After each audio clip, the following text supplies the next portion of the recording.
Good evening everyone.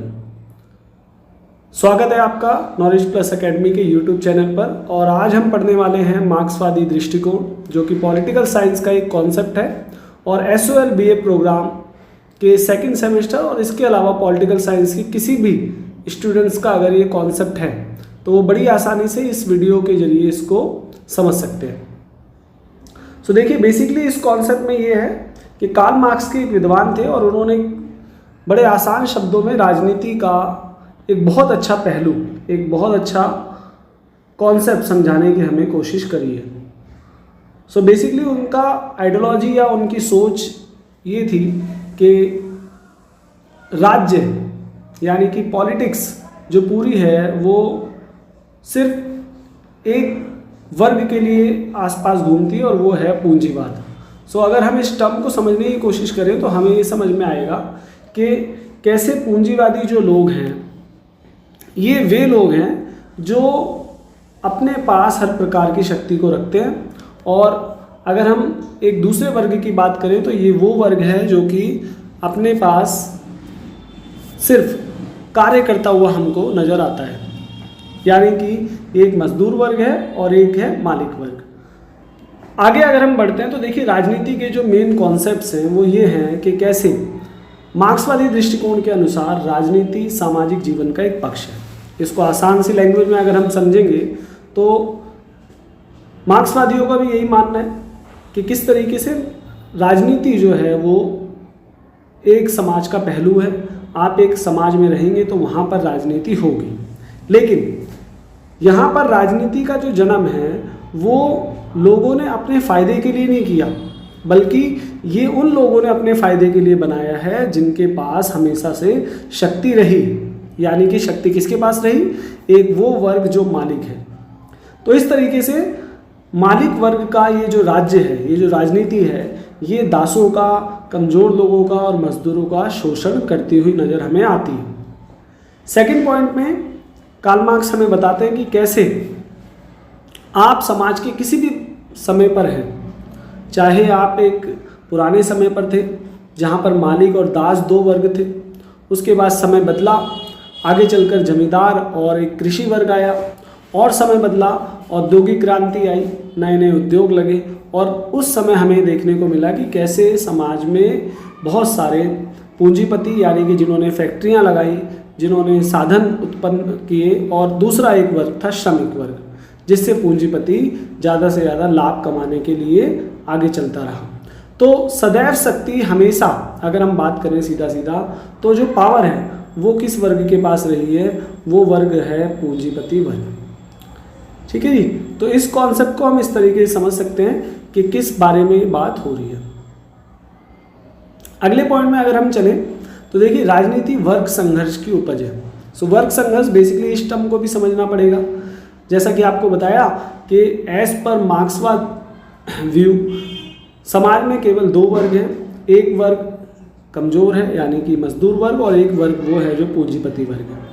पूंजीपति वर्ग हमेशा से ये कोशिश करता है कि शक्ति उसके हाथ में रहे, और शक्ति ने ही किस चीज़ को जन्म दिया? राज्य को। राज्य यानी सरकार, सरकार यानी राजनीति, और राजनीति किसके फ़ायदे के लिए है?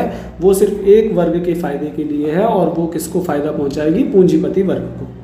कैसे फ़ायदा पहुंचाएगी इसको भी हम समझ सकते हैं अगले पॉइंट में। देखिए, यहाँ पर बताने की कोशिश करिए कार्ल मार्क्स ने कि कैसे एक बार जब राज्य का निर्माण अपने फ़ायदे के लिए पूंजीपति वर्ग बना लेता है तो वो हमेशा ऐसे कानूनों का निर्माण करवाता है जिससे कि श्रमिक वर्ग का ज़्यादा से ज़्यादा शोषण हो सके। इस कॉन्सेप्ट में आप इस तरीके से भी समझ सकते हैं कि किसी पूंजीपति ने एक टैक्स को कम रखने के लिए सरकार से ऐसे नियम कानून बनवाए जिससे कि उस व्यक्ति को टैक्स में छूट मिल जाए। तो पूंजीपति वर्ग क्या करेगा? वो कोशिश करेगा कि राज्य हमेशा, या राज्य की राजनीति उसके हाथ में रहे, ताकि वो अपना ज़्यादा से ज़्यादा लाभ क्या कर सके? बढ़ा सके। तो इस तरीके से हर बार कार्ल मार्क्स ये कहते हुए नजर आएंगे आपको कि कानूनों का निर्माण पूंजीपति के फायदों के लिए किया गया है। देखिए आगे है, यही वर्ग संघर्ष राजनीतिक संघर्ष को उत्पन्न करता है। सो बेसिकली इस पॉइंट में आपको समझाया गया कि कैसे कार्ल मार्क्स बता रहे हैं कि अगर एक लंबे समय तक पूंजीपति वर्ग अपना फायदा देखता रहा, गरीब मजदूर दासों का शोषण होता रहा, तो एक समय ऐसा भी आएगा जब दास कमजोर वर्ग परेशान होकर, अत्याचारों से परेशान होकर बगावत पर उतर आएगा। और जब वो बगावत पर उतर आया, सो बेसिकली वो फिर क्या करेगा, वो कोशिश करेगा कि जितने भी उत्पादन के साधन हैं, फैक्ट्री, ज़मीन, मालिक का एक एक जो सामान है या वस्तु है या जो चीज़ उसको फ़ायदा पहुंचा रही है, उसको नष्ट कर दिया जाए। आगे बता रहा है कि भाई एक समय ऐसा आएगा, आप देखिए, जब क्रांति होगी। क्रांति यानी कि एक अचानक बदलाव। मार्क्सवादियों का ऐसा मानना है कि वर्ग संघर्ष जब इतना बढ़ जाएगा कि मजदूर वर्ग परेशान हो जाएंगे, बेचैन हो जाएंगे, तो वो क्रांति करेंगे। क्रांति में एकाएक हिंसक कार्यवाहियाँ होंगी। हिंसक कार्यवाहियों में आपको देखने को मिलेगा कि या तो राजा का तख्ता पलट कर दिया जाएगा या उन साधनों को तोड़ा जाएगा, उन साधनों को चोट पहुंचाई जाएगी जो साधन किसकी हित की पूर्ति करते थे, किसको फायदा पहुंचाते थे, पूंजीपति वर्ग को। कार्ल मार्क्स आगे चलकर एक अच्छी बात हमें बताते हैं, या उनके नज़रिए से ये पॉइंट ऑफ व्यू बहुत ज़्यादा बेहतर है किसके लिए, मजदूर वर्ग के लिए। अब एक ऐसे समाज की स्थापना होगी जो कि बिल्कुल वर्गहीन होगा। वर्गहीन समाज की स्थापना की अगर हम बात करें तो मार्क्सवादी इस बात पर जोर देते हैं कि जब क्रांति हो जाएगी, तख्ता पलट हो जाएगा, अब एक ऐसे समाज का निर्माण होगा जहां पर जो कानून बनेंगे वो किसके लिए बनेंगे, वो सभी के लिए बराबर होंगे, क्योंकि पूंजीपति इस समय क्या हो जाएंगे, पूरी तरीके से समाप्त हो जाएंगे। और पूंजीपति एक बार समाप्त हो गए तो हमें क्या देखने को मिलेगा कि भाई अब वर्ग विहीन समाज है और समाज में सबके हित समान है, सबको एक जैसा संपत्ति है, सबके पास एक जैसा साधन है, सबकी नौकरी में जो मिलने वाला वेतन है वो एक जैसा है, और अब हमें किसी भी प्रकार की राजनीति की आवश्यकता नहीं पड़ेगी। क्योंकि कार्ल मार्क्स का ऐसा मानना है कि जब संघर्ष होगा, क्रांति होगी, और अब जो नियम चलेंगे वो नैतिक नियम होंगे। नैतिक नियम का मतलब है कि सभी लोगों को पता है कि उनकी पुरानी स्थिति क्या थी, और पुरानी स्थिति पता होने की वजह से अब कोई भी एक ऐसा गलत कानून नहीं बनेगा जिससे सिर्फ एक वर्ग को या एक व्यक्ति को फायदा होता हो। देखिए, लेकिन हमें अपनी समझ को और ज़्यादा अच्छे से बनाना है। जितने भी सीरियस स्टूडेंट्स हैं वो इस चीज़ को समझेंगे कि कैसे राजनीति का जो मार्क्सवादी दृष्टिकोण है उसका मूल्यांकन करना, उसको इवैल्यूएट करना बहुत ज़्यादा ज़रूरी है। अगर आप सब मार्क्सवादी विचारधारा पढ़कर ये समझने लग गए कि हाँ, ये कहीं ना कहीं सत्य है, सरकार सिर्फ एक वर्ग के हाथ में है और वो पैसे वालों के हाथ में, तो ऐसा कतई सच नहीं हो सकता। देखिए, हमें समझना पड़ेगा कि कहीं ना कहीं हमारे पास वर्ग के विषय में, वर्ग के कॉन्सेप्ट में, क्लासेस के कॉन्सेप्ट में मार्क्सवादियों ने सिर्फ बताए कि हमारे पास कितने वर्ग हैं, सिर्फ 2। लेकिन क्या आपको लगता है ये सही है?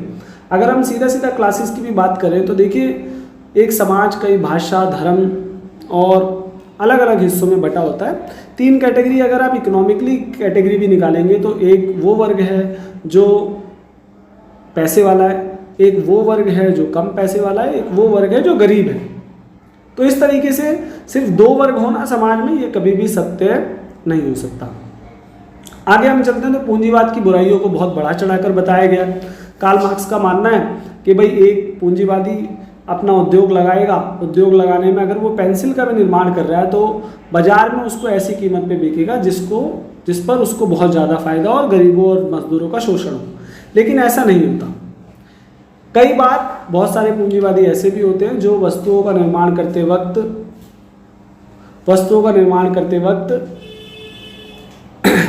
बहुत सारा समाज के लिए कल्याण भी करते हैं, और इसी कल्याण को अगर हम देखें तो मार्क्सवादियों ने इसको वो भूलते हुए नजर आएगा। अगले पॉइंट में आपको समझाने की कोशिश की जाएगी कि किस तरीके से, देखिए, सामाजिक परिवर्तन के लिए क्रांति आवश्यक नहीं है। अब अगर हम पॉलिटिकल साइंस के बहुत सीरियस स्टूडेंट्स आप सब हैं तो ये चीज़ हमें समझ में आएगी कि कभी भी समाज में परिवर्तन लाने के लिए क्रांति की आवश्यकता नहीं होती। क्रांति की आवश्यकता क्यों नहीं है?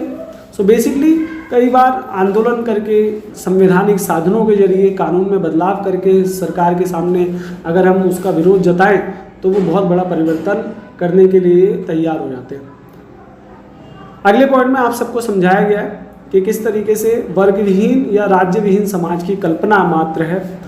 कार्ल मार्क्स का मानना है कि हम एक ऐसे समाज की स्थापना कर देंगे क्रांति के बाद जिसमें कोई वर्ग नहीं होगा, लेकिन ऐसा कभी पॉसिबल नहीं है।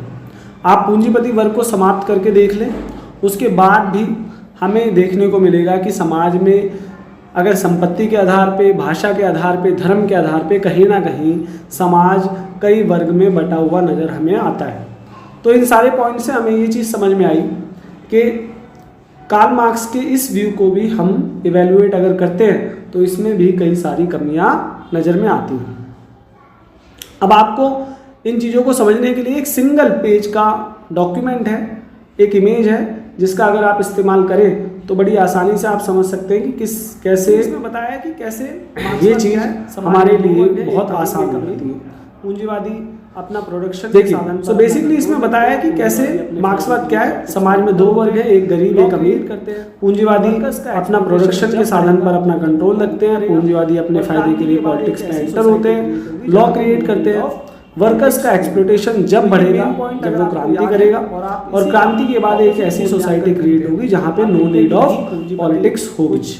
तो ये मेन पॉइंट अगर आपको याद है और आप इसी का ऑपोजिट मूल्यांकन करते हैं, आप लिखते हैं कि नहीं, पूंजीपति कुछ अच्छे भी होते हैं जो समाज के वेलफेयर के लिए आगे आते हैं, समाज में दो वर्ग के अलावा और भी कई वर्ग होते हैं। इसके अलावा तो बातचीत करके हमेशा अगर हम देखें क्रांति से सारी चीजें नहीं सॉल्व हो सकती, हमें ये सारी अगर समस्या का सुलझाव निकालना है तो बातचीत करके, तर्क वितर्क करके हम अपनी राजनीति की समस्याओं को सुलझा सकते हैं। जैसा कि आप ये सारे पॉइंट्स आप सब लिखेंगे तो 101% आपका एग्जाम में ये क्वेश्चन बेस्ट होगा। और जैसा कि आप सबको पता है कि पॉलिटिकल साइंस का ये कॉन्सेप्ट तो बहुत इंपॉर्टेंट है और एग्जाम में जरूर आएगा। So best of luck.